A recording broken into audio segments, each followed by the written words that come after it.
হেসেলে আপনাদের সকলকে জানাই স্বাগত।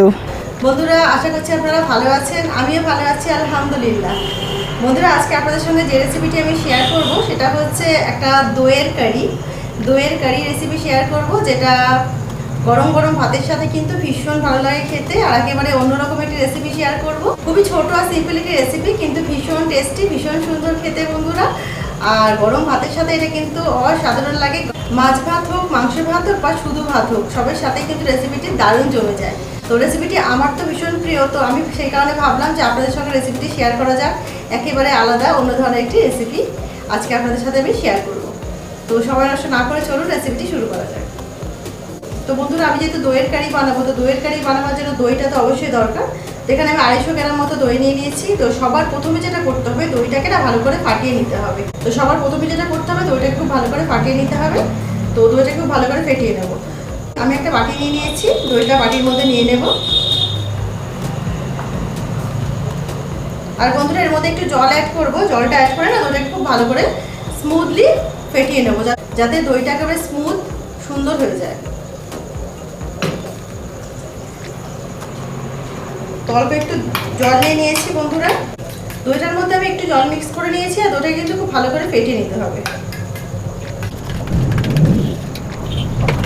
ভীষণ গরম পড়েছে বন্ধুরা, বৃষ্টি হব করেও কিন্তু বৃষ্টিটা হচ্ছে না, যার কারণে প্রচণ্ড কষ্ট হচ্ছে। আর এখানে কিচেনে কিন্তু ভীষণ কষ্ট হয় রান্না করতে, কিন্তু কিছু করার নেই, রান্নাটা তো করতেই হবে আমাদের, তাই না? রান্না ছাড়া তো না খেয়ে আমরা থাকতে পারবোই না। আর রান্না করতে করতে যখন আমরা মানে খুশি হয়ে রান্না করি না, তখন গরমটা আর কিছু মনে হয় না, তাই না? আমরা শীত, গরম, বর্ষা সবকে কিন্তু হার মানিয়ে দিই। যারা ঘরের গৃহবধূ তাদের কথা বলছি।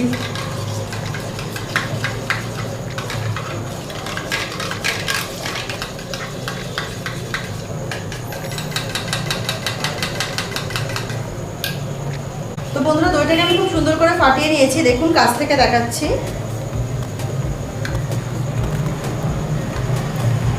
একেবারে যে স্মুথ করতে হবে সেটা নয়, একটু একটু এরম টাইপের থাকলেও হবে, কোনো অসুবিধা নেই বন্ধুরা। দেখতেই পাচ্ছেন, আশা করছি, আমি দেখিয়ে দিচ্ছি।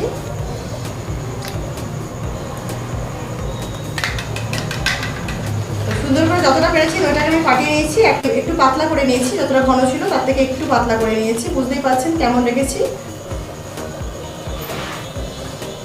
এই টাইপের। আশা করি বুঝতে পারছি যে দইটা আমি কেমনভাবে ফেটেছি।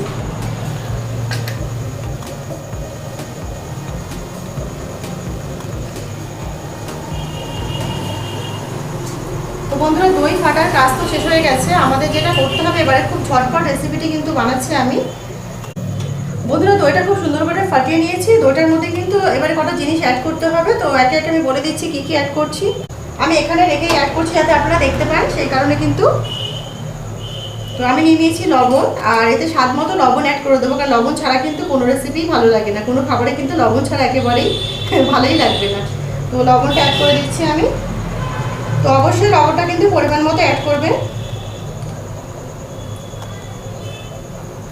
দইয়ের পরিমাণ মতো বন্ধুরা লবণটাকে অ্যাড করবেন, যেমন পরিমাণে দই নেবেন সেই অনুসারেই লবণটাকে অ্যাড করবেন। আর এখানে দেখুন, আমি কিন্তু একটু গ্রিন চিলি, মানে আমি কাছ থেকে দেখাচ্ছি, একটু গ্রিন মানে কাঁচা লঙ্কা কুচি, অনেকে এটাকে কাঁচা মরিচ বলেন, অনেকে এটাকে কাঁচা লঙ্কা বলেন, যে যেটাই বলেন। তা আমি এখানে নিয়ে নিয়েছি কাঁচা লঙ্কা কুচি, এখানে একটু ধনেপাতা কুচি নিয়েছি, আর এখানে কিন্তু একটু পেঁয়াজ কুচিয়ে নিয়েছি। এগুলো লাগবে না, এই পেঁয়াজটা এক্সট্রা।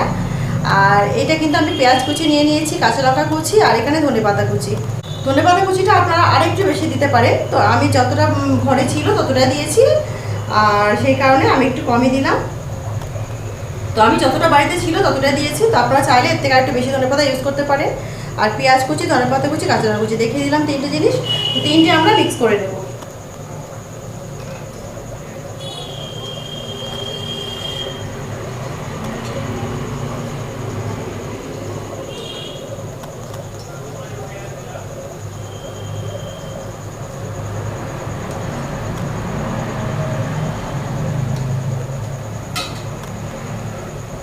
তো দেখতেই পেলেন, ধনেপাতা কুচি, কাঁচা লঙ্কা কুচি, পেঁয়াজ কুচি ভালো করে মিক্স করে নিচ্ছি টক দইটার সঙ্গে।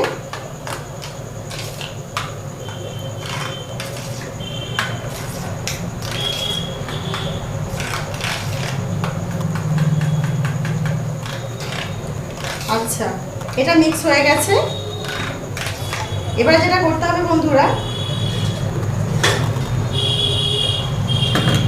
তো আমি এখানে একটা পাত্র নিয়ে নিয়েছি যার মধ্যে আমি রেসিপিটি আপনাদেরকে দেখাবো। তো আমি সেই কারণে না এই মিক্সিংটাকে এর মধ্যে ঢেলে নিচ্ছি। ধনেপাতা কুচি, কাঁচা লঙ্কা কুচি আর পেঁয়াজ কুচি দিয়ে টক দইটা আর লবণ দিয়ে মিক্স করেছিলাম, সেটাকে ঢেলে নিলাম এর মধ্যে। তো এটাকে এখন সাইডে রাখবো আর একটা আমরা না তড়কা রেডি করবো। তো বন্ধুরা এটাকে এখন সাইডে রেখে দেবো আর একটা ঝটপট তড়কা রেডি করবো। তড়কাটা কিন্তু দারুণ টেস্টি করে দেবে এই রেসিপিটিকে। তো বন্ধুরা চলুন তড়কাটাকে রেডি করা যাক। তো বন্ধুরা গ্যাস অন করে দিচ্ছি। গ্যাস অন করে ফ্রাই প্যান বসিয়ে দিচ্ছি। আর ফ্রাই প্যানে কিন্তু একটু তেল আছে, অল্প তেল, তো সেই কারণে আমি আলাদা করে তেল নিলাম না। এটা দিয়ে তরকারিটাকে আমি রেডি করে নেব। তো তেলটাকে একটু গরম হতে দেব। আর আমি এখানে নিয়ে নিয়েছি একটু সর্ষে। আমরা নর্মালি ঘরে যে লাল সর্ষেটা ইউজ করি না, সেই লাল সর্ষে একটুখানি এখানে নিয়ে নিয়েছি। কাছ থেকে দেখাচ্ছি, অল্প একটু লাল সর্ষে নিয়েছি ফোড়ন দেওয়ার জন্য। আর নিয়েছি দুটো শুকনো লঙ্কা। আর এর মধ্যে নিয়ে নেবো একটু গোটা জিরে। তো খানিকটা গোটা জিরে নিয়ে নিচ্ছি বন্ধুরা।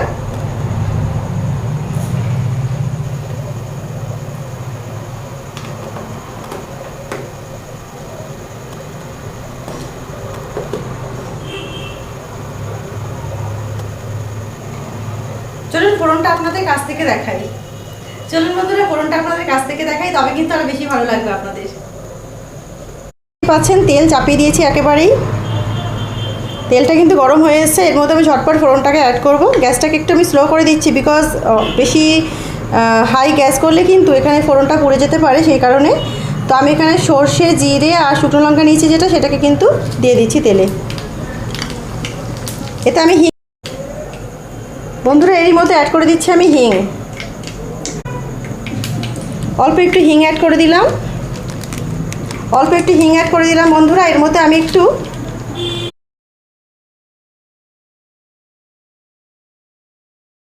তো বন্ধুরা এর মধ্যে আমি একটু চিকেন মশলা অ্যাড করে দিয়েছি, দেখতেই পাচ্ছেন অল্প একটু চিকেন মশলা অ্যাড করেছি।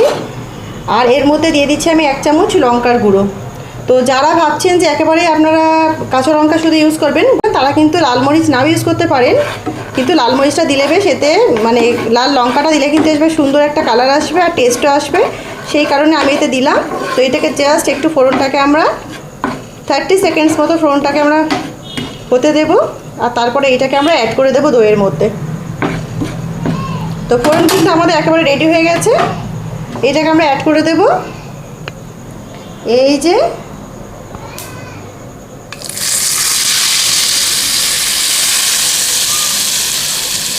জানি না কতটুকু আপনাদেরকে দেখাতে পারলাম বন্ধুরা, যতটুকু চেষ্টা করলাম দেখাবার আপনাদেরকে। আর কিছুই নয়, জাস্ট এইটাকে মিক্স করে নিতে হবে। খুবই ইন্টারেস্টিং রেসিপিটি বন্ধুরা, আশা করছি আপনাদের ভালোই লাগবে। জাস্ট এটাকে মিক্স করে নিতে হবে। আর আমাদের কিন্তু দই কারি একেবারে রেডি।